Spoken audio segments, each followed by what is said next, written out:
12 दिसंबर को भारत सरकार की प्रेस इंफॉर्मेशन ब्यूरो ने इसको जारी किया है। वो नॉन बायोडिग्रेडेबल प्रोडक्ट है जो हजारों कुंटल प्लास्टिक जब उत्तराखंड के ग्लेशियर्स में और हमारी नदियों में, हमारे पर्यावरण में जब ये जहर की तरह घुलेगा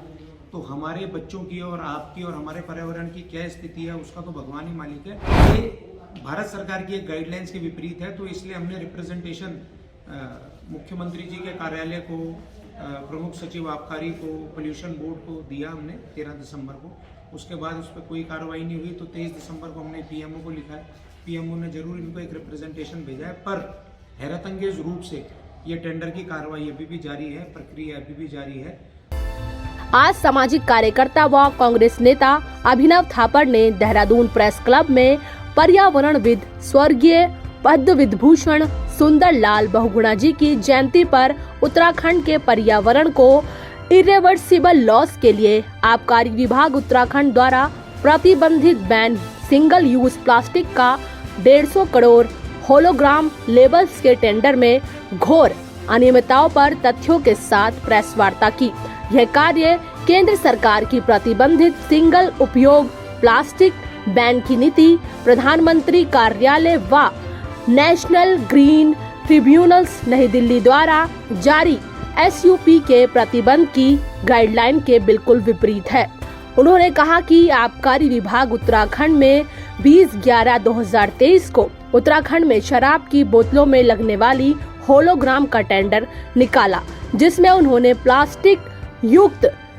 36 माइक्रोन का होलोग्राम की मुख्य मांग रखी, जबकि केंद्र सरकार के पर्यावरण, वन और जलवायु परिवर्तन मंत्रालय कार्यालय द्वारा 30/6/2022 को जारी गाइडलाइन के अनुसार सिंगल यूज प्लास्टिक 100 माइक्रोन से कम पर संपूर्ण रूप से प्रतिबंधित है। देखिए, सिंगल यूज प्लास्टिक की नीति केंद्र सरकार के वन और पर्यावरण मंत्रालय ने 30 जून 2022 को निकाला था। 100 माइक्रोन से कम जो है उसको बैन किया था। प्रधानमंत्री नरेंद्र मोदी जी ने लाल किले की प्राचीर से इसको भारत सरकार के प्रधानमंत्री कार्यालय ने इसको जारी किया। 12 दिसंबर को भारत सरकार की प्रेस इंफॉर्मेशन ब्यूरो ने इसको जारी किया है और उसके बाद भी राज्य सरकार ने इसको 150 करोड़ होलोग्राम प्लास्टिक बेस निकालने का एक फैसला किया है सिंगल यूज पे। ये वो नॉन बायोडिग्रेडेबल प्रोडक्ट है जो हजारों कुंटल प्लास्टिक जब उत्तराखंड के ग्लेशियर्स में और हमारी नदियों में, हमारे पर्यावरण में जब ये जहर की तरह घुलेगा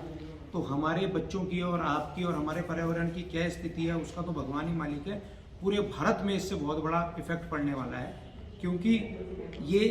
भारत सरकार की एक गाइडलाइंस के विपरीत है। तो इसलिए हमने रिप्रेजेंटेशन मुख्यमंत्री जी के कार्यालय को, प्रमुख सचिव आबकारी को, पोल्यूशन बोर्ड को दिया हमने 13 दिसंबर को। उसके बाद उस पर कोई कार्रवाई नहीं हुई तो 23 दिसंबर को हमने पीएमओ को लिखा है। पीएमओ ने जरूर इनको एक रिप्रेजेंटेशन भेजा है, पर हैरतअंगेज रूप से ये टेंडर की कार्रवाई अभी भी जारी है, प्रक्रिया अभी भी जारी है। इन बिंदुओं पर कांग्रेस नेता अभिनव थापड़ ने 13/12/2023 को मुख्यमंत्री आबकारी विभाग व उत्तराखंड पोल्यूशन बोर्ड व 23/12/2023 को प्रधानमंत्री नरेंद्र मोदी को पत्र दिया और उत्तराखंड में 150 करोड़ प्रतिबंधित नॉन बायोडिग्रेडेबल प्लास्टिक से होने वाले नुकसान के बारे में अवगत कराया और इस टेंडर को निरस्त करने के लिए प्रत्यावेदन किया। उक्त पत्र द्वारा राज्य सरकार को भारत सरकार के पर्यावरण, वन व जलवायु परिवर्तन मंत्रालय की उल्लेखित गाइडलाइंस एसयूपी बैन को आबकारी विभाग द्वारा दरकिनार करते हुए 18 दिसंबर 2023 को 5 वर्षों में 150 करोड़ प्लास्टिक लेबल के हजारों कुंटल प्लास्टिक का टेंडर खोला गया और हैरतअंगेज रूप से कार्य की प्रक्रिया गतिमान है। अभिनव थापड़ ने कहा कि ये वो खतरनाक प्लास्टिक है जिसको पर्यावरण, वन और जलवायु परिवर्तन मंत्रालय, भारत सरकार, प्रधानमंत्री कार्यालय, नेशनल ग्रीन ट्रिब्यूनल नई दिल्ली व स्वयं प्रधानमंत्री नरेंद्र मोदी द्वारा भी प्रतिबंधित बैन किया गया है। फिर भी राज्य सरकार ने शायद किसी अनैतिक लाभ के लिए इन सब नियम कानून और प्रधानमंत्री नरेंद्र मोदी के आदेशों का भी उल्लंघन करते हुए उत्तराखंड के पर्यावरण के लिए यह प्लास्टिक जहर का कार्य करने का निर्णय लिया है। उन्होंने कहा कि इस टेंडर के जारी होने के बाद उत्तराखंड की गंगा यमुना जैसी तमाम नदियों, वन आदि में प्रतिबंधित SUP के non biodegradable 150 crore plastic label पर्यावरण में जहर की तरह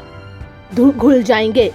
इन होलोग्राम से न सिर्फ उत्तराखंड के पर्यावरण को घनघोर अपूर्णीय क्षति होने वाली है, बल्कि प्रदेश के वन्य जीव, नदियों, झीलें, ग्लेशियर और अन्य पर्यावरणीय स्रोत पर गंभीर तरीके से संकट खड़ा होने वाला है। उन्होंने कहा कि यह चिंतनीय विषय है कि अगले 5 वर्षों में जब 150 करोड़ प्रतिबंधित प्लास्टिक लेबल, जो हजारों कुंटल प्लास्टिक होगी, जब वो हमारे वातावरण में जहर की तरह घुलेंगी तो हिमालय के ग्लेशियर और नदियों पर कितना बुरा असर पड़ेगा और उत्तराखंड के हिमालय और नदियों से भारत के पर्यावरण को इसके नुकसान की चपेट में भी आएगा। किंतु कांग्रेस नेता अभिनव थापर के पत्र लिखने के बाद भी अभी तक सरकार की आंख नहीं खुली है। उन्होंने कहा कि आज हम स्वर्गीय पर्यावरणविद पद्म विभूषण सुंदरलाल बहुगुणा के राज्य में इस पर्यावरण पर उत्तराखंड सरकार की गंभीर चोट से यह प्रेस वार्ता के माध्यम से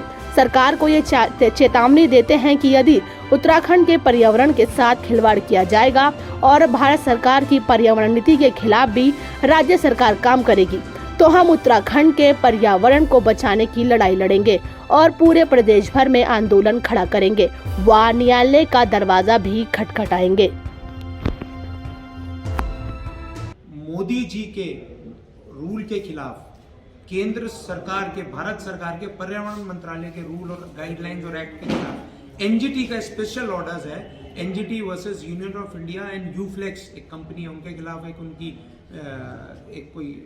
संस्था है उत्तराखंड की, उनकी PIL थी, उसमें स्पष्ट आदेश हैं सिंगल यूज प्लास्टिक को लेके क्या क्या गाइडलाइंस होनी चाहिए। उन सब आदेशों को ताक पर रखकर, और हमने भी इन चीज़ों को सरकार को चेताया है, उसके बाद भी क्यों आबकारी विभाग इसको जारी करने पे है और ऐसी क्या जरूरत आन पड़ी कि